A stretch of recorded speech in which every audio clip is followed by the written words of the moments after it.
नमस्ते। कवि रसखान जीवन परिचय। उनके द्वारा रचित कविता सवैये, इसकी व्याख्या खंड, यह सब क्षितिज भाग 1 में संकलित है, जो कि एनसीईआरटी द्वारा निर्धारित पाठ्य पुस्तक है। आज हम अपनी इस वीडियो में रसखान के जीवन परिचय और जो उनकी कविता प्रसिद्ध कविता सवैये, उसकी व्याख्या खंड की हम चर्चा करेंगे।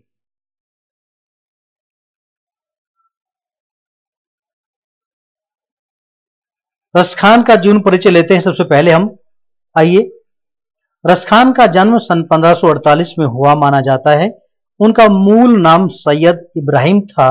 वे दिल्ली के आसपास के रहने वाले थे। कृष्ण भक्ति ने उन्हें ऐसा मुग्ध कर दिया कि गोस्वामी विठलनाथ से दीक्षा ली और ब्रज भूमि में जा बसे। सन 1628 के लगभग उनकी मृत्यु हुई। सुजान, रसखान और प्रेम वाटिका उनकी उपलब्ध कृतियां हैं। रसखान रत्नावली के नाम से उनकी रचनाओं का संग्रह मिलता है। प्रमुख कृष्ण भक्त कवि रसखान की अनुरक्ति न केवल कृष्ण के प्रति प्रकट हुई है, बल्कि कृष्ण भूमि के प्रति भी उनका अनन्य अनुराग व्यक्त हुआ है। उनके काव्य में कृष्ण की रूप माधुरी, ब्रज महिमा, राधा कृष्ण की प्रेम लीलाओं का मनोहर वर्णन मिलता है। वे अपने प्रेम की तन्मयता, भाव विह्वलता और आसक्ति के उल्लास के लिए जितने प्रसिद्ध हैं, उतने ही अपनी भाषा की मार्मिकता, शब्द चयन तथा व्यंजक शैली के लिए उनके यहाँ ब्रज भाषा का अत्यंत सरस और मनोरम प्रयोग मिलता है, जिसमें जरा भी शब्द भंडार नहीं है, शब्द आडंबर नहीं है। वाहियात का एक तरह से शब्द आडंबर नहीं है। जो हम कविता पढ़ने वाले हैं, दूसरे जो सवैये हैं, उसमें कृष्ण और कृष्ण भक्ति के प्रति कवि का अनन्य समर्पण भाव व्यक्त हुआ है। तीसरे छंद में कृष्ण के रूप में या रूप सुंदरी के प्रति गोपियों की उस मुग्धता का चित्रण है, जिसमें वे स्वयं कृष्ण का रूप धारण कर लेना चाहती हैं। चौथे छंद में कृष्ण की मुरली की धुन और उसकी मुस्कान के अचूक प्रभाव तथा गोपियों की व्यवस्था का वर्णन भी किया गया है। इस प्रकार से यहाँ पर संक्षिप्त परिचय रसखान का देने का यहाँ पर प्रयास किया गया, जो कि आपने अच्छे प्रकार से समझना का प्रयास किया है। अब हम पढ़ेंगे रसखान के द्वारा रचित जो उनकी कविता है सवैये, उसकी व्याख्या खंड की हम चर्चा अब करने वाले हैं। सवैये हम यहाँ पढ़ने वाले हैं कवि रसखान द्वारा रचित सवैये, जो कि उसके कृष्ण भक्ति के प्रति समर्पित है।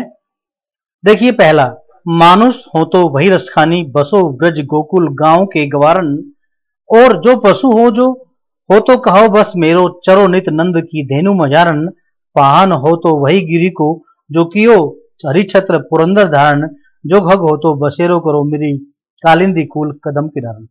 ये 4 पंक्ति आपने देखी, जो कि सवैया छंद में रचित है, और यहाँ पर रसखान द्वारा कृष्ण के प्रति अपने अनन्य प्रेम को व्यक्त करने का यहाँ प्रयास किया गया, और ब्रज भाषा का सुंदर प्रयोग यहाँ पर हुआ है इन पंक्तियों में।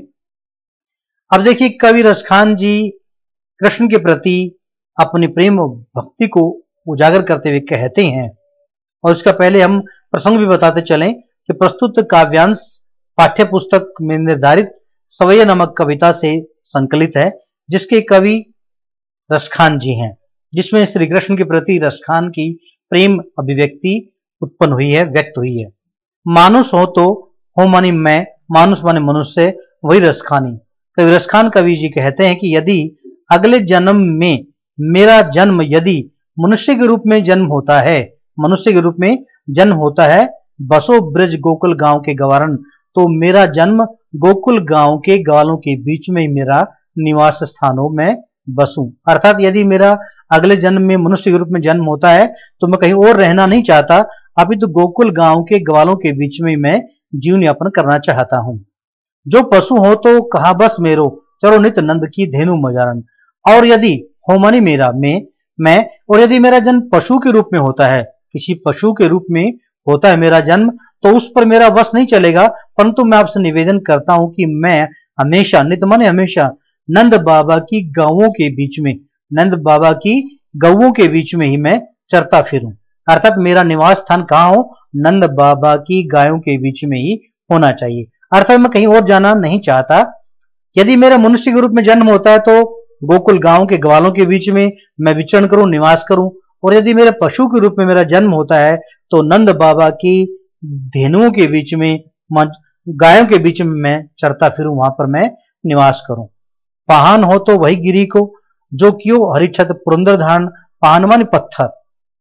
और यदि मुझे पत्थर रूप में जन्म मिलता है तो मैं उसी पर्वत का, उसी गिरी, उसी पर्वत का, उसी पहाड़ का मैं पत्थर बनना चाहूंगा।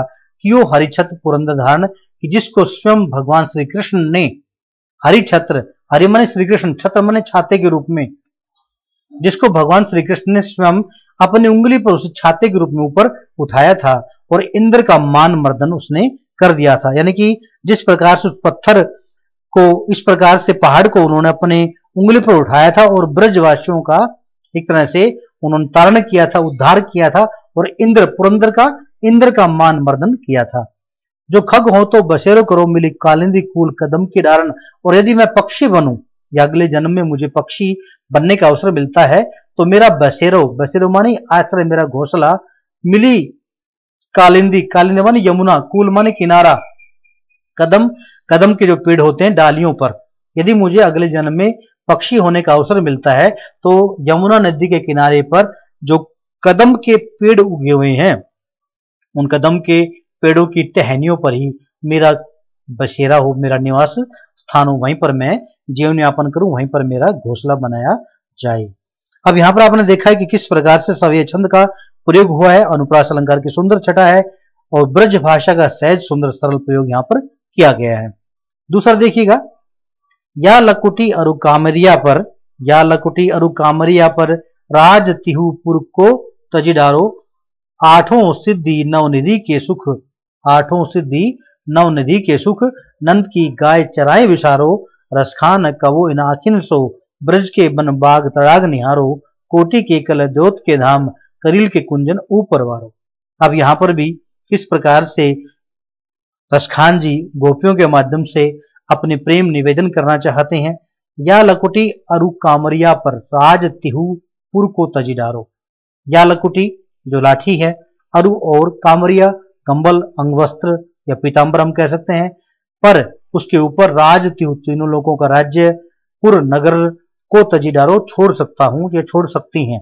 यानी गोपियों के माध्यम से यदि कहना चाहें तो गोपियां कहने लगी कि श्री कृष्ण की जो सुंदर शरीर है उसके ऊपर जो काला कंबल है या जो पीतांबर उसने ओढ़ रखा है, उसके हाथ में जो ग्वाले के रूप में लाठी है, इस लाठी का सुंदर इतना अधिक है, इसके ऊपर हम संपूर्ण संसार के तीनों लोगों का राज्य उस पर हम न्यौछावर कर सकती हैं। रसखान के रूप में कहें तो रसखान जी कहते हैं कि मैं श्री कृष्ण के रूप सौंदर्य की मनमोहनी सूरत को अपने मन में इस प्रकार बसाए हुए हूं कि उस जब वह ग्वाले के रूप में चलते हैं और अपने हाथ में लाठी लेकर रखते हैं और जो पीतांबर या कंबल ओढ़ कर चलते हैं तो उसके ऊपर मैं संपूर्ण संसार के तीनों लोगों का सौंदर्य भी उस पर, राज भी उस पर न्यौछावर करने के लिए तैयार हूं। अर्थात वो जब गाय चराने जाते हैं उस समय का सौंदर्य पर मैं सब कुछ न्यौछावर कर सकता हूं। क्या क्या? आठों सिद्धि नव निधि के सुख, नंद की गाय चराएं विचारो। कहते हैं नंद बाबा की जो गायें हैं जो चराने के लिए मैं सब कुछ विसारने के लिए, विसारने माने बुलाने के लिए तैयार हूं। आठों प्रकार की सिद्धियां और 9 प्रकार के खजाने, निधियां आदि सभी चीजों को मैं उस सब को समाप्त करने को तैयार हूं। उन 8 सिद्धियों और सभी प्रकार के 9 निधियों को उस समय मैं न्यौछावर कर सकता हूं। किस समय? कि जब नंद बाबा की गायें चराने के लिए श्री कृष्ण जब जाते हैं, उसकी मनमोहनी छवि शोभा को देखने के लिए मैं विराजमान रहूं नित्य प्रति, ऐसे सौंदर्य पर मैं सब कुछ न्यौछावर करने के लिए तैयार हूं। रसखान कबो इन आखिन सो, ब्रज के बन बाग तड़ाग निहारो। रसखान जी क्या कहते हैं? कबो इन आखिन सो, कि मैं अपनी इन आंखों के ऊपर ब्रज के वनों को, बाग बगीचों को, तालाबों आदि को सबको देखना चाहता हूं। रसखान कबो इन आखिन से, रसखान कवि जी कहते हैं कि मेरी इन आंखों के लिए वो अवसर कब आएगा, कबो माने कब वो अवसर आएगा इन आंखों के लिए कि जब मैं ब्रज के उन बाग बगीचों को, उन तालाबों को, उन सरोवरों को, जब श्री कृष्ण अलग अलग प्रकार की लीलाएं वहां पर करते हैं, उन सबको मैं निहारने का प्रयास करूंगा। कब ऐसा अवसर मिलेगा कि आंखें लगातार उनको निहारेंगे, देखेंगी। कोटिक एक कल धोत के धाम, करील के कुंजन ऊपर वारो। कोटिक का मतलब यहां पर है करोड़ों, अनेकों। कल धोत का मतलब हम यहां बता सकते हैं आपको सुंदर सुंदर महल, धाम महल, घर, मकान, करील कड़वे, कांटेदार कुंजन ऊपर वारो, यानी कभी कहते हैं कोटिक एकल धोत के धाम करील के कुंजन ऊपर वारो, यानी कि वो कहते हैं कि मैं उस वन जो ब्रज प्रदेश के वन बाग बगीचों को मैं निहारना चाहता हूं। ऐसे सुंदर सुंदर वन प्रदेश, ब्रज प्रदेश की वन बाग बगीचों और यहां तक कि करोड़ों प्रकार के सुंदर सुंदर मकान, महल, राजमहल के ऊपर भी मैं उन सबको अनेक प्रकार के चांदी सोने को भी उसके ऊपर वारने को तैयार हूं। यानी कि जो कांटेदार झाड़ियां, कड़वे फल देने वाले पदार्थ समूह आदि लताओं का जो कुंज है, उसके अंदर यदि रहने का मुझे अवसर मिलता है तो उनके अंदर रहने के लिए, उनके साथ रहने के लिए मैं अनेकों करोड़ों प्रकार के सोने चांदी के भवन, महल, राजमहल सबको मैं उन पर न्यौछावर करने के लिए तत्पर। यदि मुझे उन कांटेदार झाड़ियों में कृष्ण की लीलाओं को देखने का अवसर मिलता है, जहां पर कृष्ण नई नई लीलाएं करते हैं, उनके साथ रहने का अवसर मिलता है, तो मैं सब कुछ न्यौछावर करने को तैयार हूं। यहां पर भी आप देखिए काव्य सौंदर्य के रूप में ब्रज भाषा का सुंदर, सहज, सरल और प्रवाह मई प्रयोग किया गया है। अनुप्रास अलंकार की सुंदर छटा है और भक्ति रस पूर्ण रूप से यहाँ दिखाया गया है। इस तरीके से आपने देखा कि किस तरह से रसखान जी कृष्ण के प्रति अपने प्रेम भक्ति को अर्पित कर रहे हैं। तीसरा पद देखिएगा कि मोर पखा सिर ऊपर राखियो, गुंज की माल गरे पहरूंगी, ओडी पीतंबर ले लकुटी बन गोधन गवारने संग फिरूंगी, भाव तो वही मेरो रसखानी, सो तेरे कहे सब स्वांग करूंगी, या मुरली मुरलीधर की अधरान धरी अधरान धरूंगी। अब तीसरे पद में रसखान जी गोपियों की मन स्थिति का चित्रण करना चाहते हैं कि गोपियां जब श्री कृष्ण मथुरा चले गए, उनको ब्रज गोकुल में छोड़ करके, उस समय गोपियों की स्थिति बड़ी विकट, बड़ी व्याकुल है। वो बड़ी व्यथित, दुखी और विरह में जल रही हैं, परेशान रहती हैं, और किस प्रकार से वो अपने आप को श्री कृष्ण की रूप मोहनी शक्ति के साथ अपने आप को एकाकार करे रखती हैं और स्वयं श्री कृष्ण का रूप ओढ़ने का प्रयास करती हैं। तो यहाँ प्रस्तुत पद भी रसखान द्वारा रचित है और सवैये कविता से लिया गया। इसमें कवि अपने प्रेमानुभूति या कवि गोपियों की प्रेमानुभूति को व्यक्त करना चाहते हैं। मोर पखा सिर ऊपर राखी, मोर पखा माने मोर पंख, सिर ऊपर, सिर के ऊपर राखी रखना चाहती हूँ, गुंज गुंज पुष्पों की माला अपने गले पहनेंगी। यानी कवि गोपियों की मन स्थिति को स्पष्ट करते हुए कहते हैं कि एक सखी एक दिन अपनी दूसरी सखियों को सामने कहती कि हे सखी, यदि मुझे श्री कृष्ण का रूप स्वरूप देखने को मिले तो मैं श्री कृष्ण के मोर पंखों से युक्त जो मुकुट है वो सदैव अपने सिर पर रखना चाहती हूँ, गुंज की माल गले पहरूंगी और गुंज पुष्पों की माला जो श्री कृष्ण सदैव गुंज फूलों की माला पहनते थे वो स्वयं मैं धारण करूंगी। अर्थात श्री कृष्ण द्वारा जो मोर पंखों से बना हुआ मुकुट है उसको मैं अपने सिर पर रख लूंगी और गले में गुंज पुष्पों की माला को भी धारण करूंगी। ओढ़ी पीतंबर ले लकटी वन गोधन ग्वारने संग फिरूंगी, और केवल इतना ही नहीं, मैं स्वयं पीतांबर ओढ़कर, जो श्री कृष्ण पीतांबर ओढ़ते हैं, अंग वस्त्र पीला वस्त्र ओढ़ते हैं, उसको स्वयं ओढ़ लूंगी। ले लकुटी वन, और हाथ में लाठी लेकर के वन वन गोधन गवो रूपी धन के साथ, उन ग्वालिनों के साथ वन मन में भटकती फिरूंगा, वन मन में साथ जाऊंगी। भाव तो वही मेरो रसखानी, सो तेरो कहे सब स्वांग करेंगी। भाव तो जो तुमको अच्छा लगता है वही मनी वही मेरो रसखान। कवि कहते हैं रसखान जी गोपी कहने लगी कि जो जो उन्हें अच्छा लगता है वैसा वैसा काम ही मैं करने का मैं प्रयास करूंगी, तेरे कहे सब स्वांग करूंगी, और सब प्रकार के नाटक जो जो तुम्हें अच्छा लगता है उस सब प्रकार के नाटक मैं स्वांग धारण करने का प्रयास करूंगी।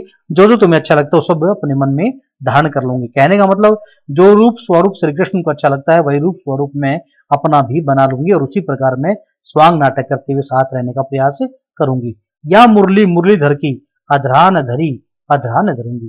परंतु रसखान जी गोपिका की मनोस्थिति का चित्रण करते हुए कहते हैं परंतु एक शर्त है, या मुरली मुरलीधर की। मुरलीधर यानी श्री कृष्ण की जो बांसुरी है उस बांसुरी को श्री कृष्ण रात और दिन अपने ओठों पर रखते हैं, परंतु इस मुरली को मैं अपने ओठों पर कभी भी धारण नहीं करूंगी।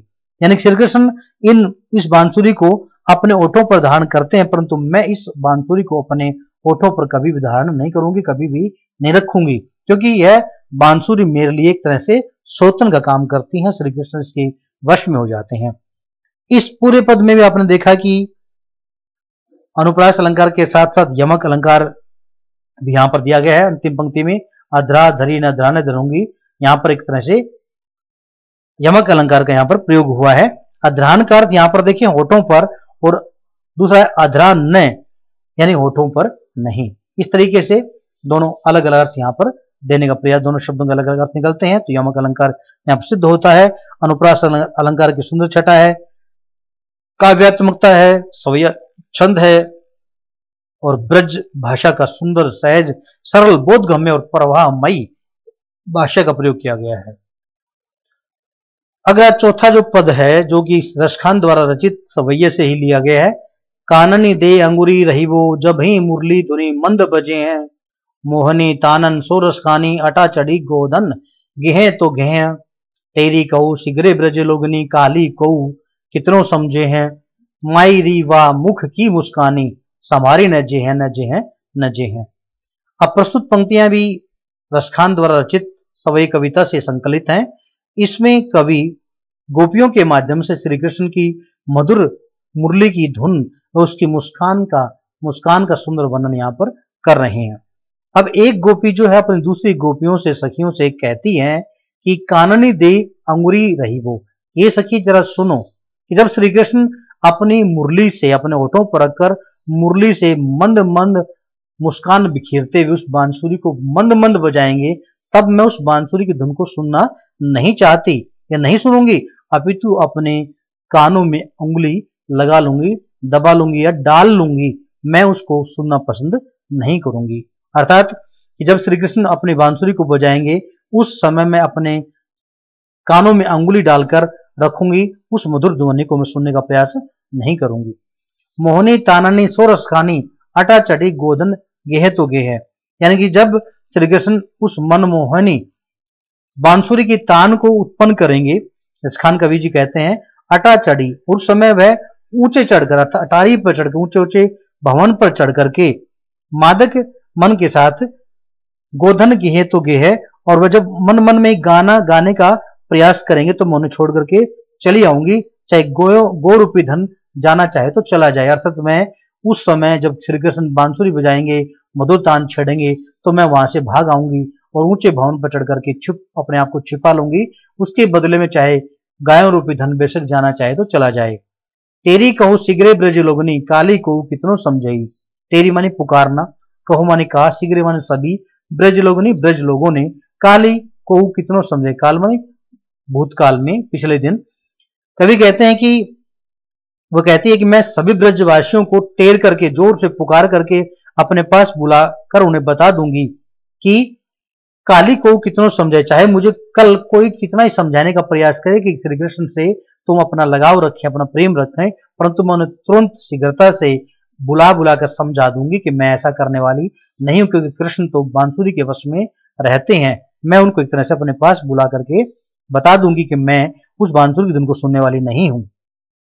मायरी वा मुख की मुस्कानी, समारी न जे है न जे है न जे है।